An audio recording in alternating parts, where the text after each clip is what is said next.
Hi there, my name is Jordyn Larsen, a DNP nursing student, and this is my project on diabetes management within the elderly population and their poor glycemic control.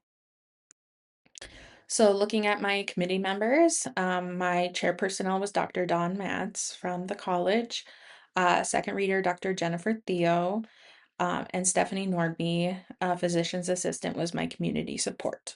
She's also a provider that treats a lot of the patients within the facility that the project was completed on. So, looking at the background and significance of the project, the number of elderly individuals aged 65 and up who receive a type 2 diabetes mellitus diagnosis increases year after year. This condition is a public health concern amongst the elderly population throughout the United States. According to the CDC, an estimated nearly 30% of the elderly population live with this disease. In the state of Minnesota, in which the project was completed in, diabetes affects approximately 8.5% of elderly adults. It is noted as this percentage of individuals, the highest burden of these elderly people, is within rural communities, where access to specialty care is impacted and limited at times, and even more of a health burden to individuals residing within a skilled nursing facility. Along with this diagnosis, patients are at risk for numerous health issues from poor glucose control, some making large impacts, some making small impacts.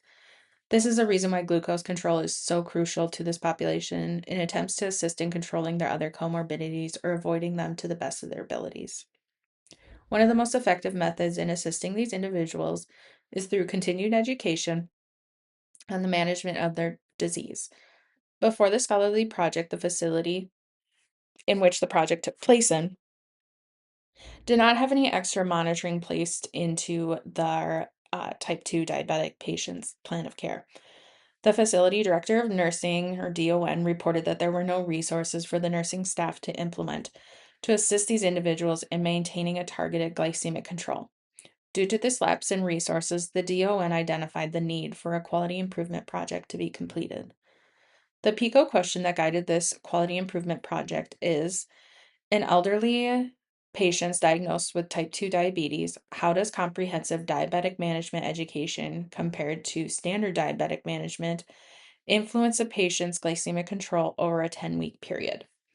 Overall, the project aimed to promote evidence-based diabetes management techniques through the use of the DSMES, or Diabetic Self-Management Education and Support framework, in an effort to improve the measurements of their hemoglobin A1C, ABI, or ankle brachial index, and BMI, or body mass index.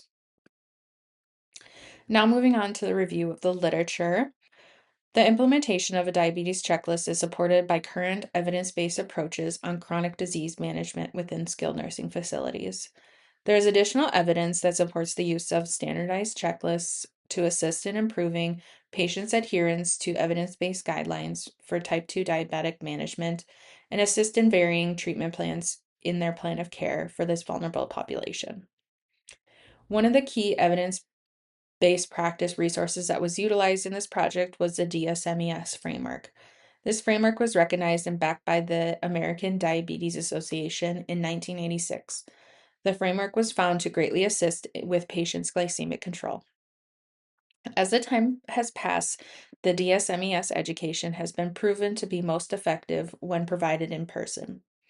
The framework recommends routine monitoring of patients' hemoglobin A1C, cardiovascular risks, medication and treatment plans, and continuous patient education in a patient's plan of care. Measuring a patient's hemoglobin A1C, BMI, and ABI is a standard of care for diabetic patients. Checking these measurements quarterly can assist with providing alterations to a patient's plan of care to best assist with their glycemic control. Due to the evidence of the framework, a checklist was developed by the researcher to implement within the facility for the individuals who met the project inclusion criteria.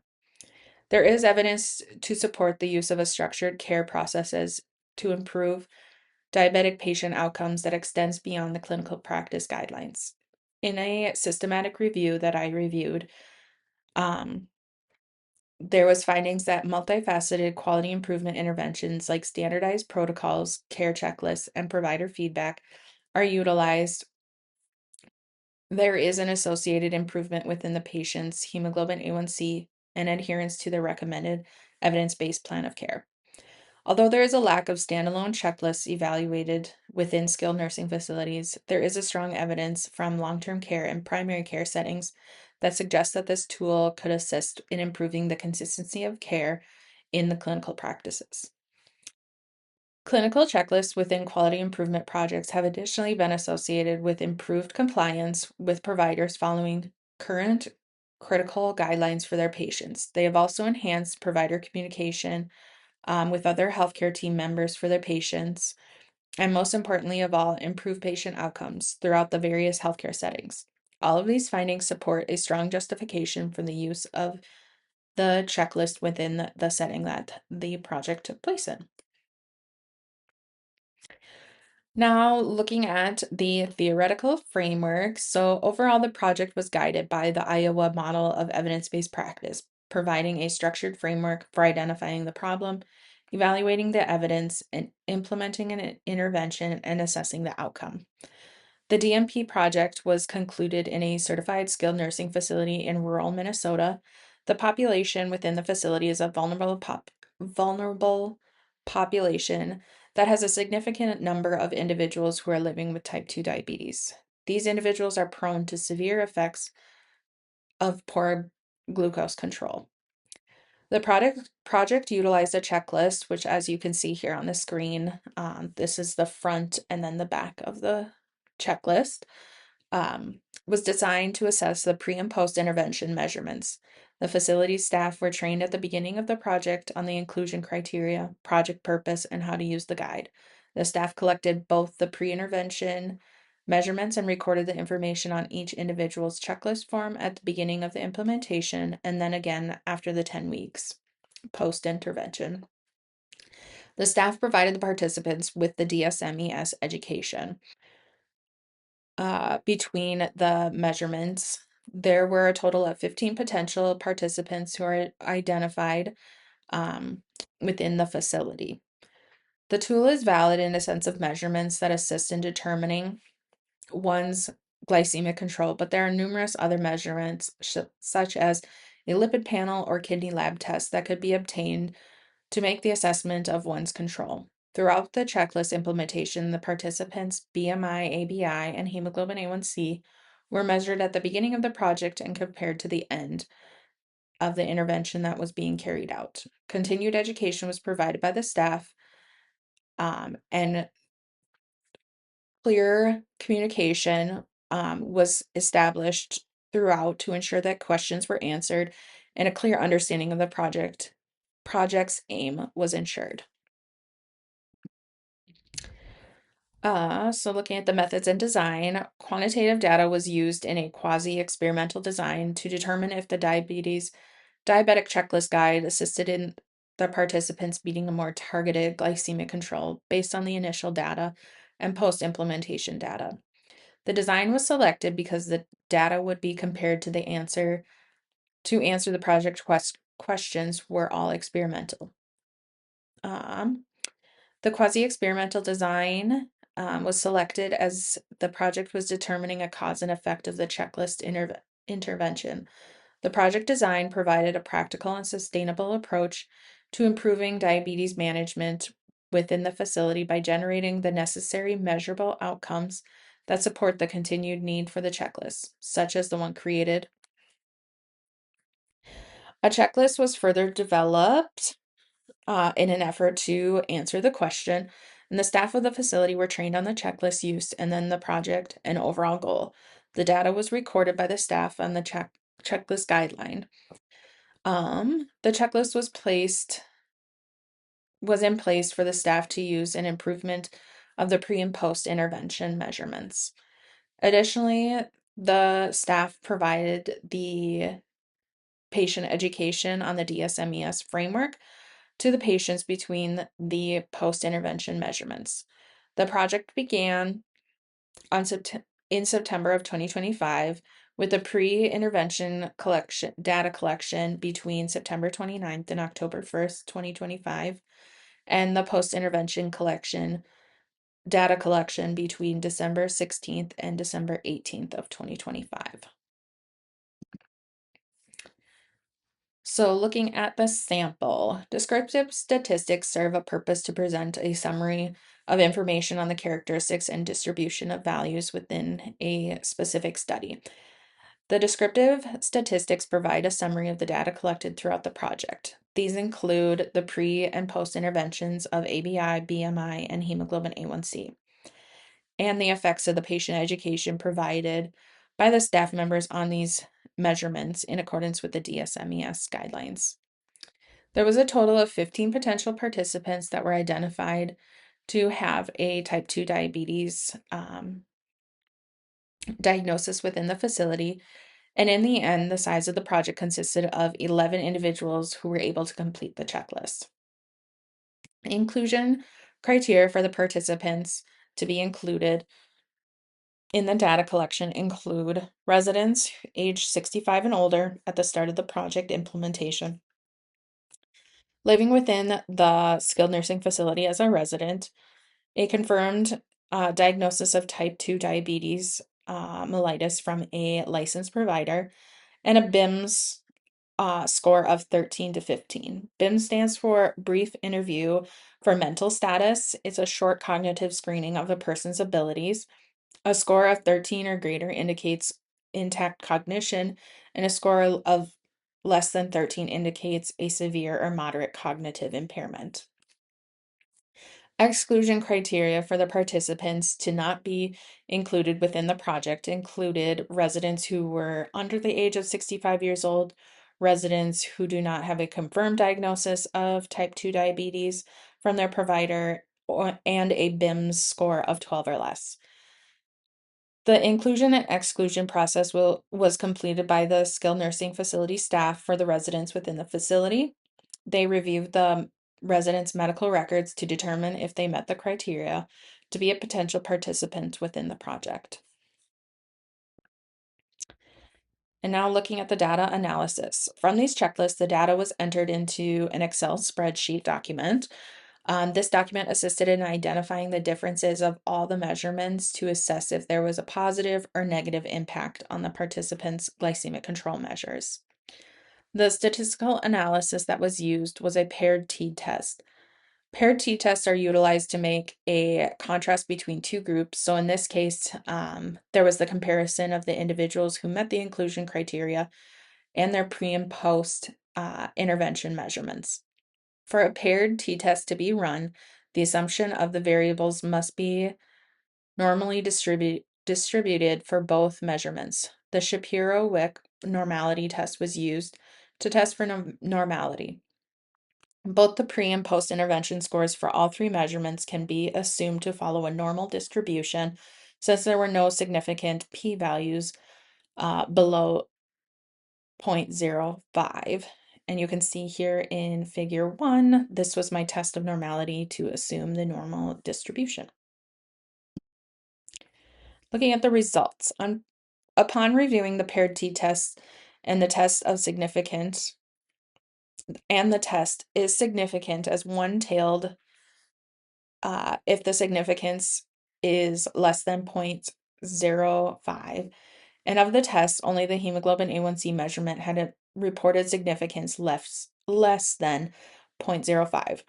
This concludes that there was a significant evidence to show a difference of the pre and post intervention for the hemoglobin A1C measurements, indicating that the changes that had occurred were unlikely to have occurred by chance alone.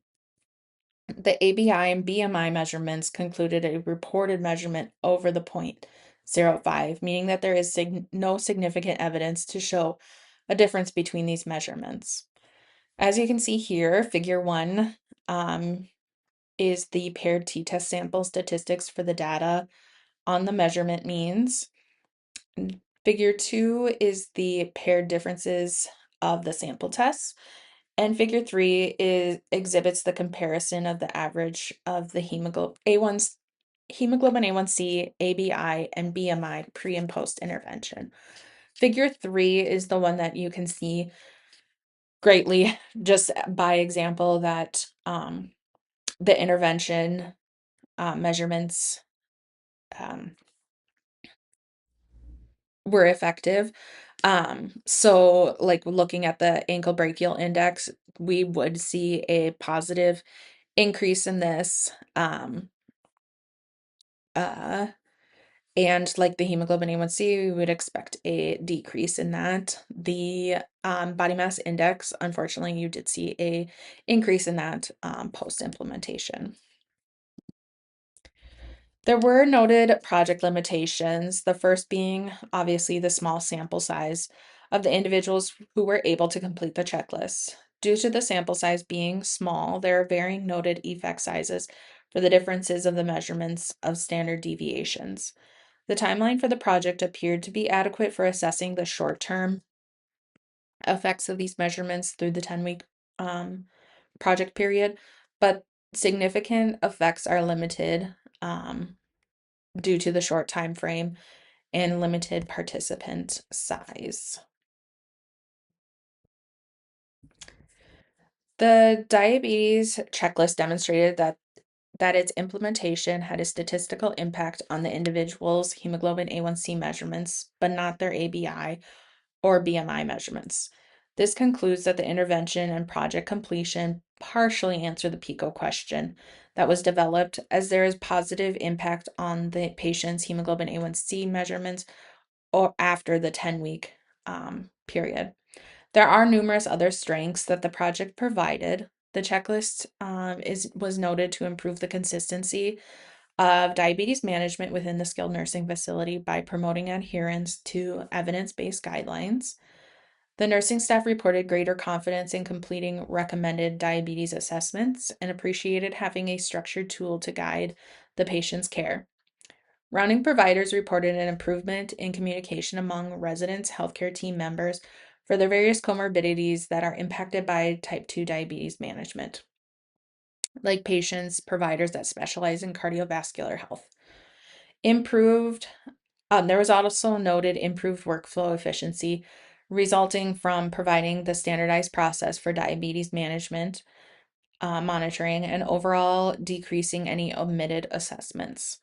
This would suggest that the diabetes checklist is a sustainable intervention that could be integrated into routine practices without needing many additional resources. Now, looking at the implications for practice. The project could furthermore be implemented into other settings where elderly individuals with type 2 diabetes are cared for in hopes to assist with their glycemic control. Putting this intervention in place in another skilled nursing facility would not require any alterations to the checklist, but in other long-term care settings, there may need to be an alteration in the checklist, as the facility may not have the immediate resources to obtain the inclusion um, data or pre and post intervention data promptly, and the tool may need to be collaborated within a clinic setting. By putting this project into place within other settings, this would assist in evaluating the checklist's effectiveness in diverse populations of other facilities. Engaging in the organizational leadership is in supporting policy changes that promote the standardized checklist tool across long-term care settings could have a significant impact on these individuals over time and assist in decreasing negative outcomes related to their poor glycemic control. Looking at the implications for nursing practice. The implementation of the standardized diabetes checklist provides reinforcement of the critical role that nurses play in promoting evidence-based disease management within skilled nursing facility settings. The tool supports clinical decision making while improving communication among facility and healthcare team members and decreasing the variability of diabetic care that is delivered to them. Improving adherence to the guidelines like the DSMES framework has the potential to enhance safety, improve patient glycemic control, and decrease negative health outcomes related to the disease. The project highlighted the importance of nursing leadership in driving the quality improvement initiatives through collaboration, education, and performance monitoring. Nurses are typically positioned to identify any gaps in care, implement evidence-based interventions, monitor changes, and promote the change that occurred. The checklist demonstrated how nurse-led quality improvement project can assist in supporting adherence to practice guidelines and promote accountability, continuous learning opportunities, and patient-centered care. Collaboration among various team members is an important aspect of providing quality diabetic care to these patients.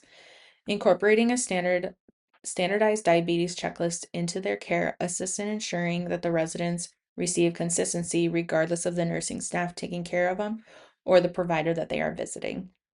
The checklist assists in making sure that each type 2 diabetic resident receives a guideline-based diabetes assessment and intervention, reducing any disparities present in care delivery and supporting treatment of these patients.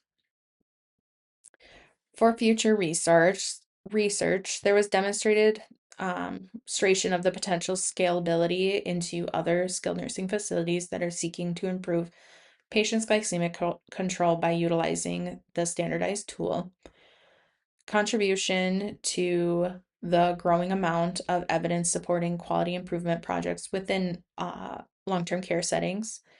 Future implementations could continue to emphasize individual care planning needs, cultural sensitivities, care collaboration, as well as the advocacy for these vulnerable adults with complex comorbidities. The project results contribute to the growing amount of evidence supporting quality improvement projects within long-term care settings. As healthcare systems continue to highlight valued care, patient safety, and positive outcomes, interventions like the checklist can improve the quality of care of these patients while supporting both regulatory compliance and organizational improvement and performance. So, conclusion. The focus of my project was implementing a standardized checklist within a skilled nursing facility in order to improve the management of residents with a type 2 diabetes mellitus diagnosis. The project aimed to increase the adherence to evidence-based diabetes management practices, promote the consistent monitoring, and improvement to targeted glycemic control through a interdisciplinary approach. The overall result, a diabetes checklist may improve patient adherence to evidence-based practices, contributing to better clinical outcomes. Although the project resulted in positive change, it has also revealed opportunities for improvement. Greater staff education before implementation, increased stakeholder engagement, and a longer implementation period would have further improved compliance and sustainability. In the future, I would have incorporated ongoing staff education, periodic audits with feedback, and integration of the checklist into the electronic health record to enhance long-term adoption and workflow efficiency. I also plan to continue evaluating outcomes over an extended I would also plan to continue evaluating outcomes over an extended period to determine the project's long-term impact. Completing the DNP program has had a profound impact in both my professional and personal growth. Throughout the program, I have developed a stronger leadership, critical thinking, and evidence-based practice skills while gaining confidence in leading quality improvement initiatives. I learned that the importance of translating research into clinical practice, collaboration with interdisciplinary teams, and using data to guide decision making. This educational journey has strengthened my commitment to lifelong learning and has prepared me to serve as a leader who advocates for improved patient outcomes, promotes evidence-based care, and drives meaningful change within healthcare organizations. The knowledge and skills that I've gained through the DNP program will continue to shape my practice as I seek opportunities to improve in the quality, safety, and effectiveness of patient care. And these are my references. Thank you.